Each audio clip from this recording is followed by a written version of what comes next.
Mistress sent affair photos. To the pregnant wife, billionaire walked away, leaving her divorce with tears. Lightning tore across the night sky, illuminating an unassuming package that would soon unravel a dynasty.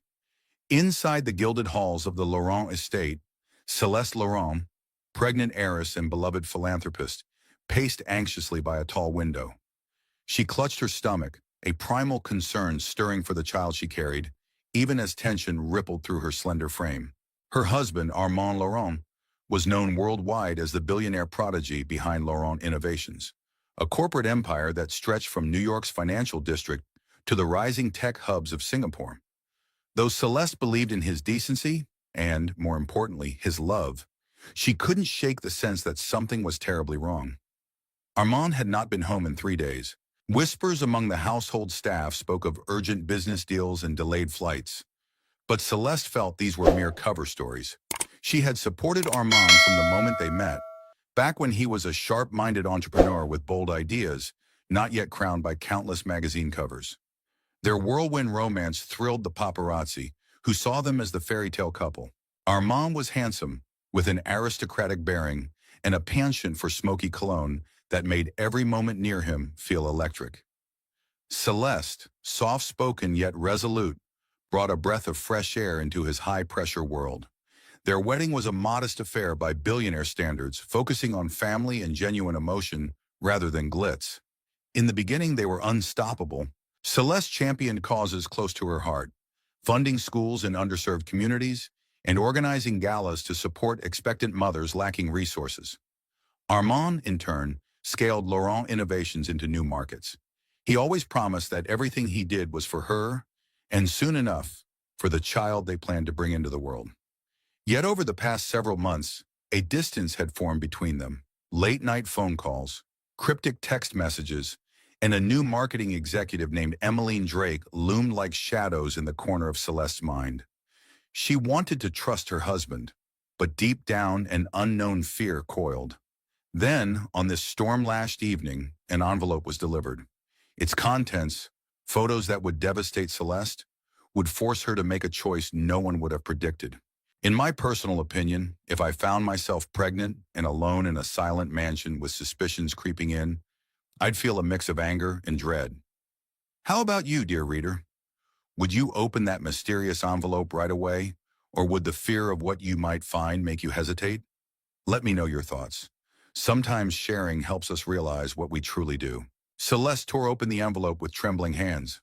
The first photograph showed Armand in a designer restaurant, leaning far too close to Emmeline Drake, her manicured nails resting on his sleeve like a claim. The next few pictures punched Celeste in the chest, Armand escorting Emmeline into a luxury hotel lobby, exiting many hours later with disheveled hair and a telling grin. The sequence of images made their affair undeniably clear. Each new snapshot felt like salt rubbed into a wound she hadn't even realized was so deep.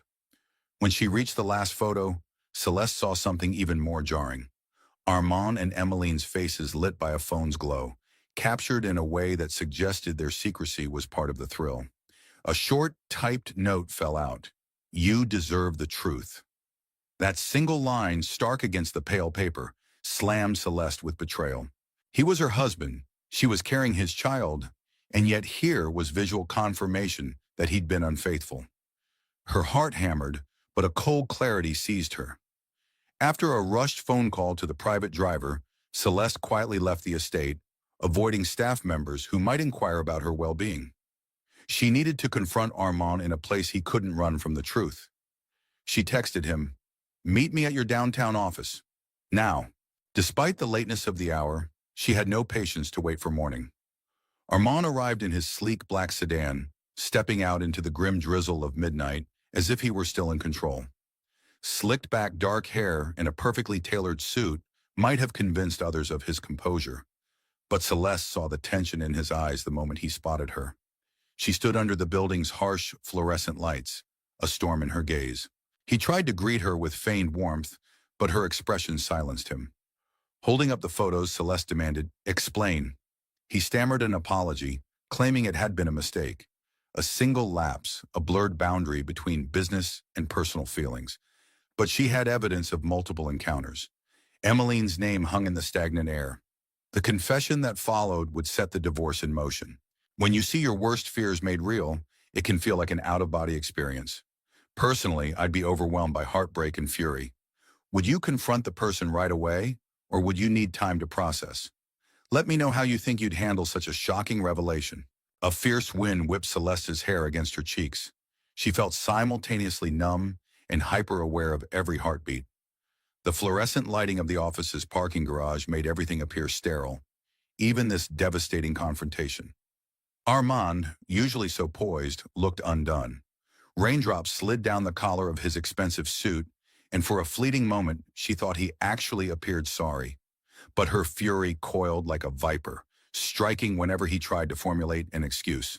"I never wanted to hurt you," he rasped. "It just... Emmeline was there whenever you were busy or traveling.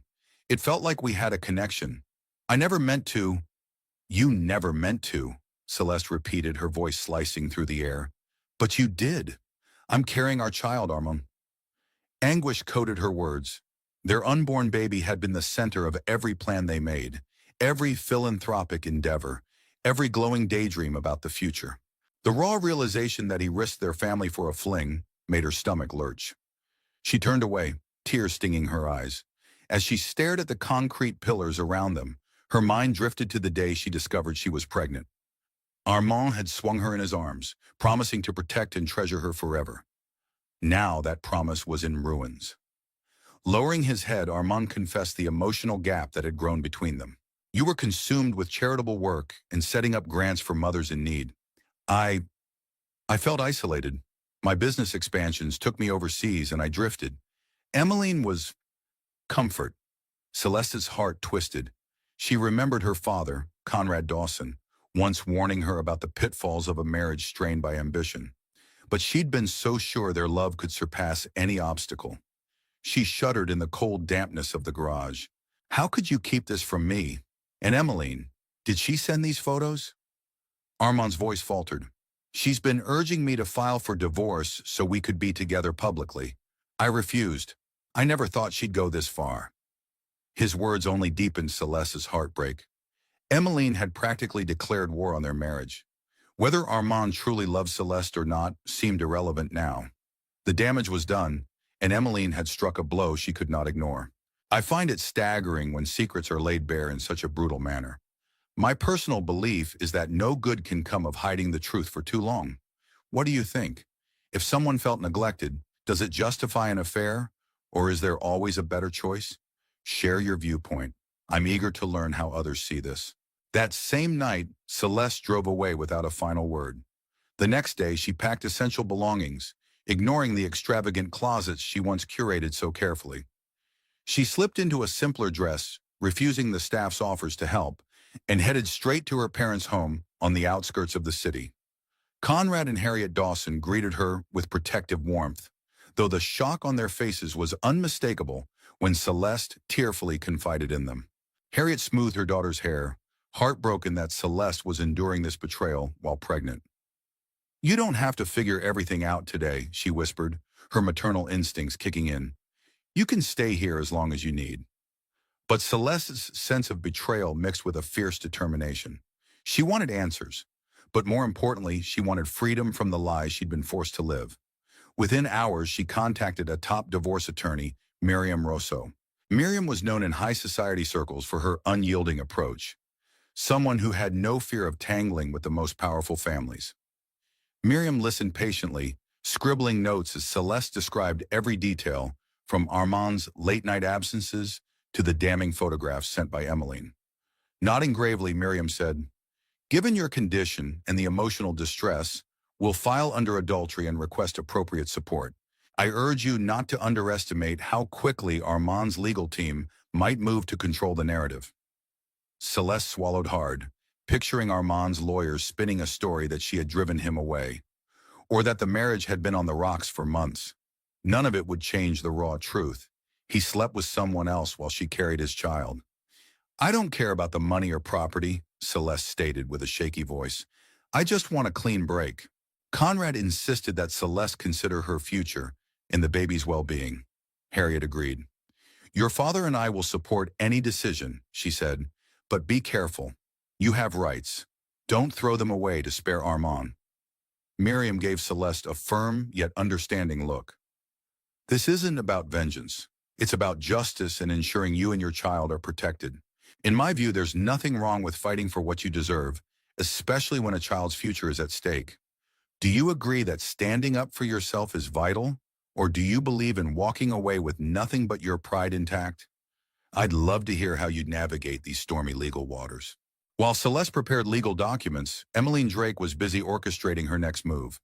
The meticulously chosen photographs she sent to Celeste were only the first volley. Her confidence soared in direct proportion to Armand's turmoil. Now that the affair was public knowledge, at least within the Laurent household, she assumed that meant Armand would swiftly initiate a divorce.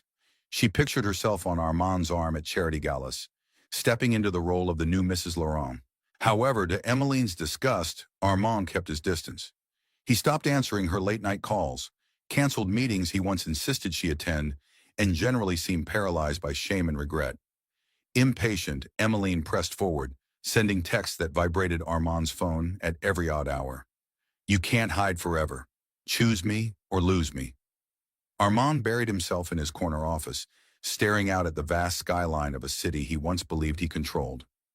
Now that skyline felt mocking. The press began to sniff around for scandal. Rumors swirled on social media. Billionaire heir caught in alleged hotel rendezvous. Laurent empire in turmoil as Mistress goes public? He tried to keep a grip on his empire. Stock prices wavered. Board members demanded explanations. Was his personal life overshadowing his role as CEO? Tension mounted until Armand realized his best move was to minimize Emmeline's influence. He quietly reassigned her to a subsidiary division, hoping to buy himself time to figure things out. Furious that her star at Laurent Innovations was fading, Emmeline contrived a new plan. If she couldn't secure her position through Armand's affections, she'd secure it through blackmail. She had a digital folder stuffed with incriminating messages and a suspicious ledger that hinted at questionable financial conduct. Nothing enormous, but enough to spark an investigation. If made public, it could damage the company's reputation even more than the affair itself. Emmeline had never intended to be a mere fling. With each passing day, she became more resolute in ensuring she wouldn't be discarded. If Armand had the nerve to push her away, she'd retaliate. Her goal was simple: Celeste out of the picture, Emmeline in full view, and the Laurent empire forced to accept her as the new partner in Armand's life. I find it chilling how ambition can twist someone's heart. Personally, I believe that using blackmail to force a relationship is doomed from the start. Do you think Emmeline's bold strategy will succeed, or is she only tightening the noose around her own future? Let me know your take on power plays driven by jealousy. Back at her parents' home, Celeste breathed a shaky sigh of relief when Miriam announced they were filing formal divorce papers. The news was out. She was seeking an end to the marriage. Her father, Conrad, insisted on thorough legal coverage, especially concerning the baby. Harriet brought Celeste warm tea and offered gentle reassurances. Still, Celeste's nights remained sleepless. She would dream of Armand reaching out to feel their unborn child's first kicks, only to wake up and realize her bed was empty. The next morning, when the official documents were delivered to Armand's office, a shockwave rippled throughout the corporate environment. Employees saw the envelope in the expression on Armand's face. Security personnel whispered about the meltdown of a supposedly perfect marriage. The board convened an emergency meeting, worried that the looming scandal might destabilize stockholder confidence. Armand rarely left his office. Half-finished coffee cups littered his desk, and he refused phone calls unless they were urgent. Every corner of that polished room reminded him of Celeste, her philanthropic speeches, her kindness, the way she'd quietly provide scholarships for young mothers on the brink of poverty. He wasn't sure how to fix what he'd broken. Desperate, he tried to call Celeste multiple times. She answered only once. Her tone was steeled with heartbreak. "What do you want?" she asked. Just to say I'm sorry. To talk." "There's nothing left to talk about," came her hushed reply. "My lawyer will handle everything." He winced.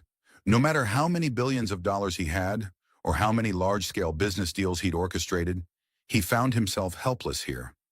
Celeste was not an asset that could be reassured with a contract. She was a wounded heart, and he had shattered her trust beyond repair. Within days, a preliminary court date was set. Celeste's legal team informed her she'd need to appear in front of a judge to formalize the divorce and request the protections she and her unborn child would require. She knew facing Armand under the harsh lighting of a courtroom would be agonizing, but she had to do it. I believe in confronting painful truths head-on, but it's never easy. If I were in Celeste's position, facing my ex in court would feel like salt in the wound. How would you handle seeing someone who broke your heart, especially when a child is in the mix? Share your thoughts. There's power in empathy. The day of the hearing arrived, bleak clouds hanging low like a reflection of everyone's mood. Celeste slipped on a simple navy maternity dress that concealed her growing belly without drawing attention to it. She rode to the courthouse with her lawyer, Miriam, and her parents, Conrad and Harriet, flanking her. Inside, the courthouse halls echoed with footsteps and tense murmurs. Media personalities hovered near the steps, hungry for a photo of the disgraced billionaire and his pregnant wife. Security guided them through a side entrance, shielding Celeste from intrusive cameras. Waiting on a bench outside the courtroom, Celeste tried to steady her breathing. Armand appeared, accompanied by his own legal team. His eyes found hers with a desperation she recognized, but she lifted her chin, refusing to be drawn back into the emotional whirlpool. When the hearing commenced, the judge's measured tone outlined the reason for their presence, formalizing the divorce under grounds of infidelity. Miriam calmly explained Celeste's decision to terminate the marriage, citing the emotional trauma and the need for financial safeguards for Celeste and the baby. Armand's attorney, in a subdued tone, conceded the point. Armand himself did not contest the divorce. "I don't want to fight you," Armand said, his voice wavering. "I accept responsibility. If you'll allow me to support our child, I will do everything in my power to—" Celeste met his gaze for a flicker of a moment before dropping her eyes. She'd once loved him with her entire being, but now her trust was shattered. "I only ask for what's fair for the baby," she stated quietly. The heartbreak lingered in her throat, but she forced herself to speak with composure. The judge reviewed the proposed settlement. Custody rights would be established after the child's birth, along with monthly support. Celeste would maintain her philanthropic foundation, something that once blossomed under the Laurent name, but now stood independent. The entire proceeding took less than an hour, a painfully clinical coda to a love story that had captured tabloids worldwide. When the gavel finally struck, Celeste felt both relief and a surge of raw pain. She was free, but freedom carried a heavy toll. Divorces can be swift in the courtroom, but last a lifetime in the heart. Personally, I'd feel torn, relieved to move on, yet devastated at the loss of what might have been. How would you cope after the final legal blow? Would that sense of closure help you heal, or would it open fresh wounds? Comment and share your perspective. A day after the hearing, Celeste officially moved into a modest, comfortable apartment in the quieter part of town. She had no desire for the grandiosity of her former life. The baby's room became her focus, painted in soft pastel tones. Friends showered her with affection, dropping off thoughtful gifts and comfort foods. Though healing was far from complete, each small act of kindness stitched a bit of hope back into her life. Meanwhile, Armand retreated further into his corporate dealings, as if burying himself in work might dull the ache of losing Celeste. His guilt was a constant companion, whispering regrets he couldn't silence. In a gesture that felt empty yet necessary, he doubled the budget of her philanthropic foundation, though he stayed away personally. Emmeline Drake, far from giving up, decided to employ the final card she'd held in reserve. She scheduled a meeting with the Laurent Innovations Board of Directors, brandishing those suspicious ledgers and cryptic files she had secretly compiled. In a closed-door session, she presented them as concerns about the company's ethics, effectively threatening to expose questionable dealings if she wasn't rewarded with a substantial severance package and a hush agreement. This move sparked immediate panic among the board. Some directors hissed that Emmeline was a parasite feasting on the company's vulnerability. Others wondered if these documents could prompt a real investigation. Either way, it was scandal piled atop scandal, just weeks after the media frenzy over Armand's divorce.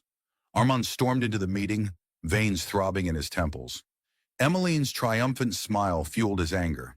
She had destroyed his marriage and was now attempting to extort the company he built from the ground up. He wanted to lash out, but his attorney cautioned him to remain civil, to handle it legally. Yet Emmeline's plan had a fatal flaw. The board had no intention of letting her manipulate them. Their legal counsel dismantled her claims, highlighting her own unscrupulous behavior. Within a week, Emmeline was quietly dismissed with far less than she'd demanded. Though she left with some money and a bruised ego, she also slithered out of the city under the cloud of her shattered ambitions. Seeing Emmeline's manipulations unravel reminds me that overreaching ambitions often lead to downfall. I personally feel some satisfaction when a scheme backfires like that. Do you think Emmeline got off too easy, or does her grand exit under scandal suffice as a cautionary tale? I'd love to know your stance. As the weeks passed, Celeste settled into a new routine.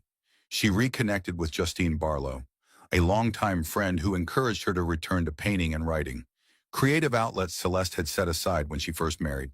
With each swirl of color on the canvas, she poured out frustration, sorrow, and an undercurrent of hope that maybe life could begin anew. Nights remained the hardest. The ache of betrayal still woke her from dreams, leaving her heart pounding. She'd remember Armand's smile on their wedding day, how he promised to love her forever. Then she'd picture Emmeline's smug face in that hotel photo. It was an emotional labyrinth, and she was determined to find the exit, for her sake and the baby's. Armand, meanwhile, discovered that success felt hollow without someone to share it with. He dreaded returning to the opulent penthouse where every marble countertop and shimmering chandelier reminded him of Celeste's laughter. Sometimes at night, he would sit in the baby's would-be nursery, still decorated with whimsical patterns Celeste had chosen. He'd close his eyes, imagining a life in which he had remained faithful. Perhaps Celeste's gentle hum would fill the halls instead of silence. Haunted by his mistakes, Armand started counseling. He learned to articulate the insecurities that drove him to chase validation outside his marriage. Over time, he grappled with the loss of Celeste's respect and began engaging more deeply in philanthropic ventures. It was a transformation driven partly by remorse, but also by a genuine desire to be better than the man who once shattered promises. When Celeste was in her second trimester, they had a brief, unexpected reunion at a hospital charity event. She was signing in at the reception desk, handing out educational pamphlets for mothers-to-be, when he arrived. Their eyes locked momentarily. She hesitated, one hand instinctively resting on her growing belly. He forced a small, apologetic smile, stepping back to give her space. Something in Celeste softened. She didn't speak, but neither did she look away in anger. It was a glimmer of mutual acknowledgement. Perhaps not forgiveness, but a step past unyielding resentment. For me, seeing two people share a moment of fragile understanding can be as powerful as any confrontation. Would you ever allow a small truce with someone who betrayed you, especially if a child was involved? Or do you believe certain lines, once crossed, remain forever uncrossable? Tell me how your heart would guide you. In the final months leading up to the birth of Celeste's child, life found a new rhythm. She poured her soul into maternal health initiatives, creating scholarships and providing medical resources for underprivileged mothers, causes that echoed her own struggles. Through this work, she rediscovered her sense of purpose. The heartbreak had wounded her, but it had not killed her hope. Her belly grew, a sweet promise of a future that would not be dictated by the ruin of her marriage. Conrad and Harriet Dawson supported her steadfastly, proud of the woman she was becoming. Justine Barlow noticed that Celeste's eyes lit with renewed determination whenever she discussed her next philanthropic project. Armand continued attending therapy and found himself gradually easing into a more grounded leadership style at Laurent Innovations. The corporate brand began to recover, partially thanks to new philanthropic expansions that resonated with the public. Investors saw a reformed Armand, humble, introspective, and no longer chasing empty indulgences. He quietly donated to Celeste's maternal health fund, ensuring the money reached communities that needed it most. Then came the moment everyone had been waiting for. Celeste went into labor on a crisp winter morning. Harriet held her hand through every contraction, while Conrad nervously paced the hospital corridor. Armand, informed by the hospital staff, arrived quietly. Though they were legally no longer husband and wife, he waited to see if Celeste would allow him to be there. In a stirring show of grace, Celeste permitted Armand to enter the room. Their gazes met, a delicate bridge of shared wonder, as they heard the first cries of a new life. She gave birth to a healthy baby boy, Liam Dawson Laurent, named to honor both families. In that raw, emotional instant, tears flowed freely, tears of relief, gratitude, and heartbreak over what they had lost. Though their marriage was irretrievable, the moment offered them both a chance to look at the future with less bitterness. Celeste cradled her newborn, radiant despite exhaustion. Armand touched the baby's tiny hand, a silent vow reflecting on his face. They might never be husband and wife again, but they could still be mother and father. And as life continued, each would carry forward the lessons learned from betrayal, heartbreak, and the hope born of a brand new life. I believe this story reminds us that unimaginable wealth and power can't protect a relationship from deceit. True loyalty is nurtured by love, honesty, and communication. What about you, dear reader? Do you think it's possible to rebuild even a semblance of trust in co-parenting after such a deep betrayal? Comment with your thoughts, and let's continue this conversation about heartbreak, redemption, and resilience. This is an original retelling and expansion inspired by the general themes presented in publicly available material. All names, events, and dialogues have been transformed for illustrative purposes, ensuring no infringement on external copyrights. Any resemblance to actual persons or events is purely coincidental. Pregnant wife struggles after billionaire cancels her credit cards at mistress's request. Thunder growled in the distance as Celia Devon stood at the entrance to the Cromwell Foundation Gala, her hand protectively cradling the gentle swell of her belly. She sensed the tension rippling beneath the glittering social scene, a current as electric as the storm-laden sky overhead. The gathering was meant to celebrate tycoon Alistair Cromwell's triumph in securing a new round of lucrative investments. But to Celia, it felt more like the overture to a tragedy she couldn't yet name. She had no idea that this night, brimming with champagne, ball gowns, and whispered gossip, would mark the last point of normalcy in her life. Inside, Alistair was already mingling with politicians, celebrities, and industry magnates who clinked glasses under chandeliers that glowed like captive suns. Celia, a warm-hearted philanthropist known for her soft smile and quiet resilience, wore a timeless emerald gown that complemented her olive skin and brunette curls. She had always served as the gracious counterpart to Alistair's commanding presence. Where he was brash, she was empathetic. Where he saw the world through the lens of power, she saw the beating hearts behind the numbers. Yet as she entered the grand hall, she felt a chill that had nothing to do with the air conditioning. By the time Celia located Alistair near a gilded marble staircase, she sensed another force in the room, a presence that sent subtle ripples through the crowd. Looking across a sea of meticulously dressed patrons, her eyes landed on Bianca Harwick for the first time. Draped in a crimson sheath that shimmered with each step, Bianca carried herself with the cool poise of a practiced social climber. She locked eyes with Celia for a split second before turning away with a knowing half-smile. Alistair, so often a pillar of confidence, barely seemed to notice his wife's arrival, captured instead by a hushed conversation with Bianca. Celia's pregnant heart pounded with a quiet warning she couldn't quite articulate. In that simple, subtle encounter, Celia felt her reality begin to split. I can't help but think it's often the faintest warnings that portend the greatest storms. If you were in Celia's place, would you trust your instincts at such a fleeting sign? Or would you dismiss it as just another worry? Share your thoughts. How would you react? Celia shook off her apprehension that night, telling herself that she was simply on edge due to the pregnancy. Instead of dwelling on Alistair's proximity to Bianca, she focused on greeting donors and longtime supporters of their philanthropic ventures. As she moved through clusters of tuxedos and sequin gowns, the mild ache in her feet was overshadowed by the warmth of congratulatory remarks. A few people teased her about the joys of impending motherhood, and each congratulation kindled a spark of excitement in her. She hoped Alistair would join her soon, reminding herself that no matter what, they shared a bond that had carried them through many challenges. What Celia did not know was that Bianca Harwick had orchestrated her presence at the gala with surgical precision. Though new to Alistair's circle, she was far from inexperienced in the art of manipulation. Bianca had spent weeks gathering intelligence, which committees Alistair chaired, which business ventures he was keen to pursue, and most importantly, which vulnerabilities he harbored beneath his polished exterior.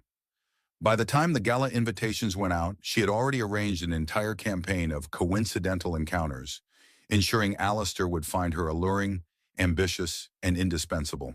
Outside the glare of paparazzi flashes and the hum of polite conversation, Celia was already fighting her own battle. Her pregnancy had been dotted with complications.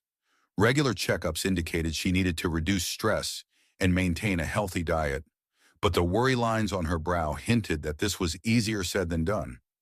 Alistair's growing distance in recent weeks, combined with the demands of his new venture, wore on her.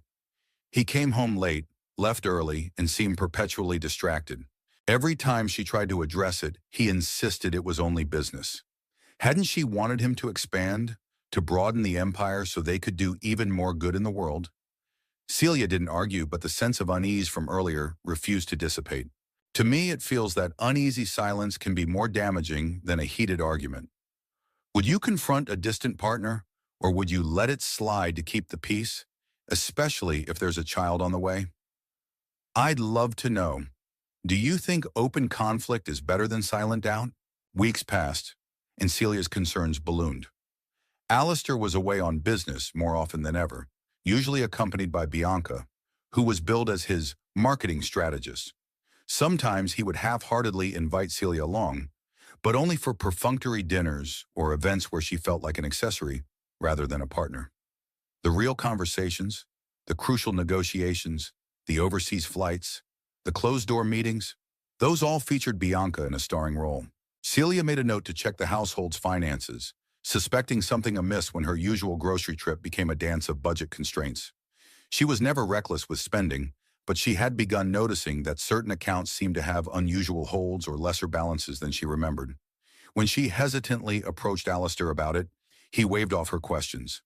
"Don't fret over the numbers," he murmured, pressing a dismissive kiss to her forehead. "I'm making big moves. Everything will settle once the expansions pay off. Trust me." For a moment, Celia wanted to believe him, as she always had. He was her husband, the father of the tiny heartbeat fluttering in her womb, and she desperately wished her looming suspicions were baseless. It was Harriet Clark, Celia's longtime friend from university, who became the first to voice what Celia still hesitated to say. Over herbal tea in Harriet's snug living room, Celia confessed her anxieties. Alistair's absences, Bianca's omnipresence, the hush that fell whenever Celia entered the room. Harriet's dark eyes burned with protective indignation. "You have to confront him, Celia," she said bluntly, "unless you can live with this knot in your stomach forever." Harriet's directness always bordered on fierce loyalty. She had once marched across campus to give a professor an earful for overlooking Celia's contribution in a group project. Celia swallowed back tears, clinging to Harriet's hand. "I just don't want to believe he'd hurt me like that, especially now." Harriet's expression softened. "I get it, but you have to be ready. If your instincts are right, you'll need all your strength." Harriet's advice hits hard. Sometimes we need a friend's courage when we can't find our own. Have you ever had a friend who pushed you to confront a painful truth? Did it help or strain your relationship?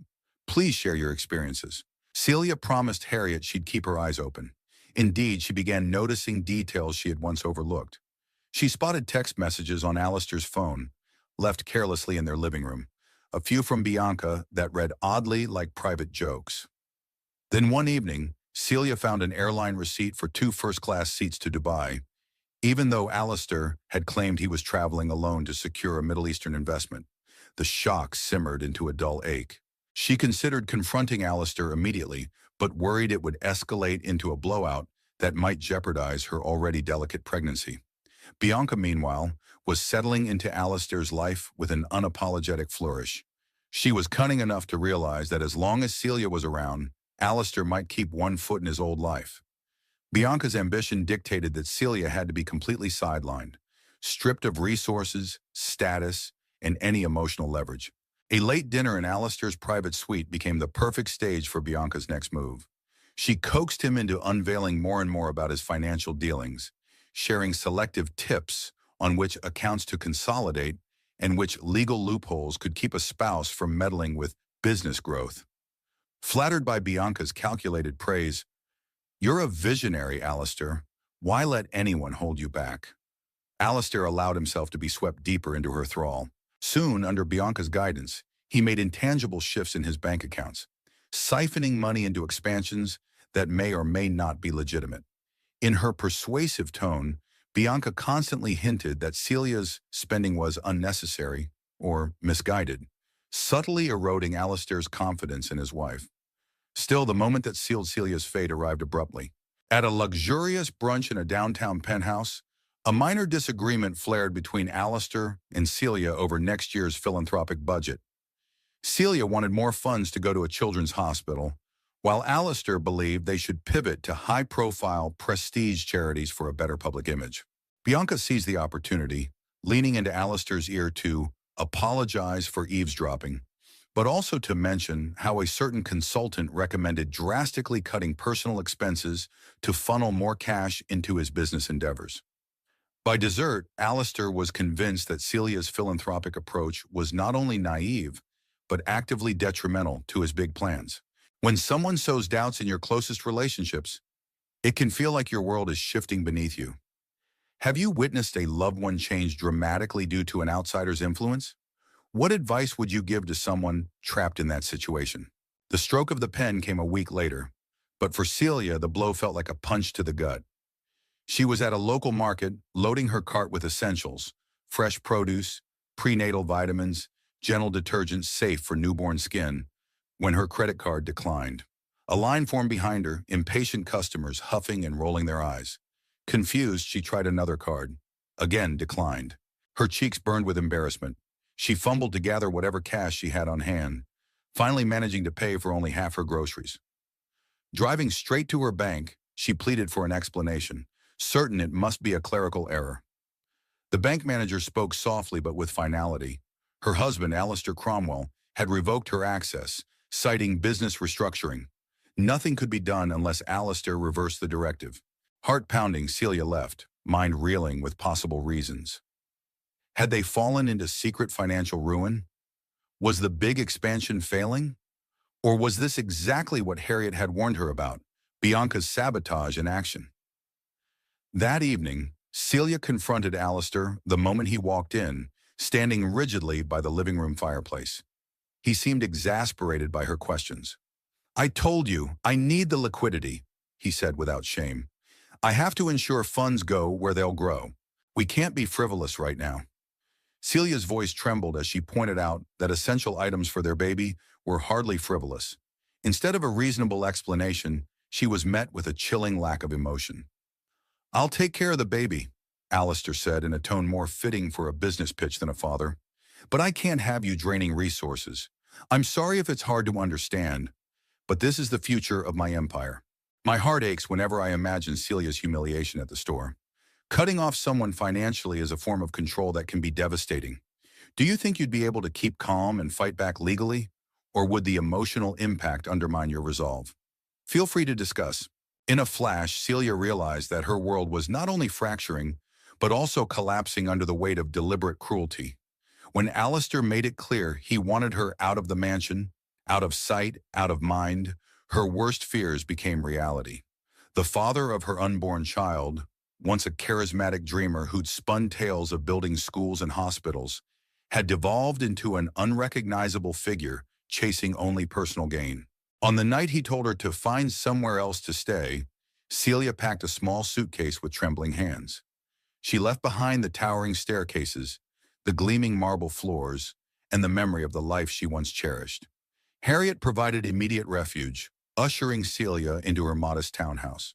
They made up the sofa with spare blankets, and Celia tried to steady her breathing as she sank onto the cushions.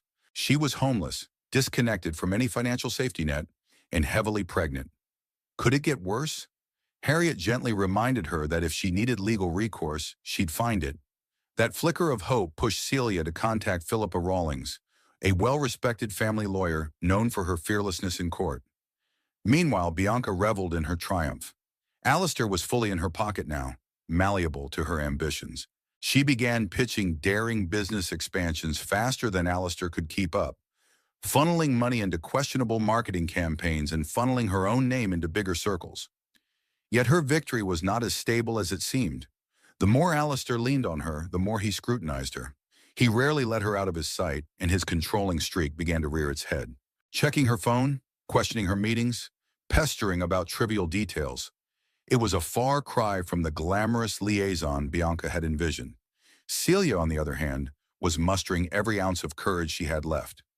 She met with Philippa Rawlings, laying out bank statements and recounting how she had been cut off. Philippa's eyes flared with indignation as she promised Celia that no judge would ignore a pregnant wife's legal entitlements. "He doesn't get to cast you aside like a used toy," Philippa said firmly, taking a stack of paperwork. "Let's get you what you deserve."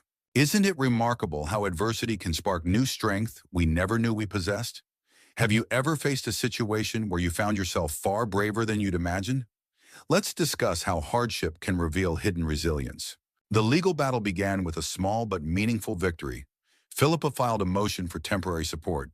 Given Celia's pregnancy and the abrupt shutdown of her finances, the court found Alistair's actions extraordinarily callous. Though he had teams of lawyers to defend him, public sentiment turned against him once rumors spread that he had cast out his pregnant wife. The judge at the preliminary hearing wasted no time ordering Alistair to cover prenatal care, living expenses, and related costs until a final settlement could be reached. Bianca seethed in the gallery as Celia's lawyer secured this early win, while Alistair stared at the table, refusing to meet Celia's gaze. High on that partial triumph, Celia committed herself to forging a new path. An old contact at a local nonprofit offered her a small position managing fundraising strategies. The salary was modest, but it came with the promise of flexible hours and a genuinely supportive environment. Harriet helped her pick out a decent interview outfit, and Celia, nervous about her pregnant belly, was relieved to find the nonprofit staff welcoming, even admiring her perseverance. Over days that turned to weeks, Celia channeled the heartbreak she once felt into a quiet, determined energy. Surprisingly, success in her new role came swiftly. Celia's sincerity and experience in philanthropic work shone through. Donors responded to her authenticity rather than the glitter of Alistair's grand empire. She spearheaded a campaign for an underfunded youth shelter, bringing in double the expected donations. For the first time in months, Celia felt as though she was not only surviving, but thriving. The baby's routine kicks each morning felt like a reassuring cadence. Like Rose, Lily, or some name still unknown, was encouraging her from the inside, cheering on her mother's remarkable transformation. Life is ironic sometimes. The very man who starved Celia of resources inadvertently unlocked a new chapter in her career. Do you believe that sometimes doors close specifically so we can find a better one? How have you handled unexpected opportunities that arose from adversity? As Celia stabilized her life, Alistair's once soaring business empire began to rattle. Deals that Bianca had orchestrated began unraveling under scrutiny. Investors complained of broken promises, while smaller partners grumbled that they never received agreed-upon returns. No single venture alone spelled catastrophe, but collectively, they formed a grim mosaic of half-fulfilled contracts and oversold dreams. Anger trickled upward through the ranks, and soon key investors threatened to withdraw. Bianca, feeling cornered, tried to schedule a grand investor confidence gala at Alistair's mansion to mask the growing crisis. She reasoned that if they dazzled the right people with an opulent display, they could hush the naysayers and hold on to the last shreds of goodwill. Alistair, exhausted, desperate, and harboring private regrets, agreed, though he wore the hollow face of a man flailing in quicksand. Word of this gala reached Harriet through a mutual acquaintance, and she wasted no time telling Celia. At first, Celia only shrugged. She had no desire to walk back into that mansion, rife with memories of a love that once seemed destined to last forever. But Philippa and Harriet both insisted that Celia's appearance could reinforce her position in the ongoing legal negotiations. "Show you're not cowering," they said. "Show you have every right to stand in those gilded halls, even if you're no longer Mrs. Cromwell in spirit." On the evening of the gala, Celia donned an understated but elegant maternity dress, calming her nerves with deep breaths in Harriet's car. Reporters outside the mansion snapped photos of her with wide-eyed curiosity. No one had expected Alistair's pregnant wife to appear in the midst of rumors about a mistress. The corridor leading to the grand ballroom shimmered with gold fixtures and fresh bouquets, the entire space a stage for Alistair in Bianca's spectacle of grandeur. Yet tension clung to every surface, as if the house itself remembered what had been lost. Glamorous events can hide the ugliest truths, can't they? Have you ever witnessed or attended a public event where underneath the smiles, chaos brewed? If so, how did it make you feel, observing such a fractured reality? Once inside, Celia felt a swirl of conflicting emotions. Sorrow for the memories she had cherished in these halls, apprehension about confronting her husband and Bianca, and a strange new confidence she'd never possessed before. She had battled humiliation, legal intimidation, and heartbreak, but here she was. Harriet remained by her side, scanning the crowd until she spotted Bianca, who was regaling a group of high-profile investors near the piano. Alistair stood close, looking dazed yet trying to appear confident. Then an uproar erupted from a circle of shareholders. Lawrence Caldwell, a major investor rumored to be on the brink of pulling out, stepped forward, brandishing a series of documents like a weapon. "I gave you millions," he snapped at Alistair, "and you promised me triple returns after your expansions took off. Now I hear half the expansions don't even exist." A hush fell as the crowd pressed in. Desperate, Bianca plastered on a sycophantic smile, trying to intervene. "There's been a small delay. Please, let's discuss this privately." Caldwell sneered. "So you can spin more fairy tales? I don't think so." Cameras and murmurs rippled through the room, capturing the meltdown. Alistair's carefully curated empire was unraveling publicly, each strand of his reputation snapping in front of the very people he'd once sought to impress. Celia watched, a tangle of pity and vindication. She never wanted Alistair to fail. She had believed in his visions. The heartbreak in her chest echoed the memory of the day he rescinded her credit cards. Now he stood humiliated, overshadowed by the unstoppable avalanche of his own poor decisions. Trying to salvage the moment, Bianca clung to Alistair's arm. He shook her off in an uncharacteristic show of anger, hissing, "I trusted you to handle this. You said we'd be untouchable." The watchers parted in an uneasy hush, giving Celia a clear line of sight to her estranged husband. He locked eyes with her for an instant. She recognized regret, humiliation, and maybe a flicker of shame, before he turned to Caldwell and began a flustered attempt at damage control. It's a strange thing when someone you once loved stands before you as both a cautionary tale and a sorrowful figure. Could you summon empathy for someone who betrayed you, or would you relish their downfall? I'm curious how others balance compassion with lingering hurt. As the gala disintegrated into chaotic accusations and walkouts, Celia slipped away to a quieter corner, trying to process her own maelstrom of emotions. She heard Harriet's voice behind her, whispering, "You okay?" Celia managed a faint nod, her hand drifting to her abdomen, where the baby's soft flutters seemed to echo her anxious heartbeat. After the meltdown, Alistair vanished. Days later, he contacted Celia through his lawyers to schedule a final discussion regarding their future and the baby's welfare. Despite her trepidation, Celia consented, meeting him in a neutral conference room at Philippa Rawlings' law office. Face to face, Alistair looked thinner, with dark circles etched under his eyes. The scorching glare of scandal, combined with Bianca's mismanagement, had ravaged his once mighty empire. He mumbled his regrets, perhaps out of guilt, perhaps out of desperation. With uncharacteristic hesitance, he promised to honor child support and spousal provisions as required by law. Celia let her lawyer handle the formalities, focusing instead on the thought of her unborn child. She needed to know if Alistair would at least attempt to be a father. He offered a shaky affirmation. The sincerity in his voice was questionable, but Celia accepted it for Rose's, or Lily's, sake. She hadn't settled on a name yet, but she'd soon know. Bianca, for her part, vanished from Alistair's day-to-day affairs. Rumors circulated that she had moved to another city, possibly in pursuit of a fresh victim to charm. The flamboyant extravagance she had flaunted only a short time earlier was reduced to a whisper in the circles that had once welcomed her. Alistair discovered questionable transactions linking Bianca to shadow companies, but by then, she was gone. Soon after the legal details were hammered out, Celia went into labor. The birth was difficult but successful. Through it all, Harriet remained steadfast, offering words of encouragement and unconditional support. Finally, Celia held a baby girl in her arms, a radiant little life who gazed up with bright, curious eyes.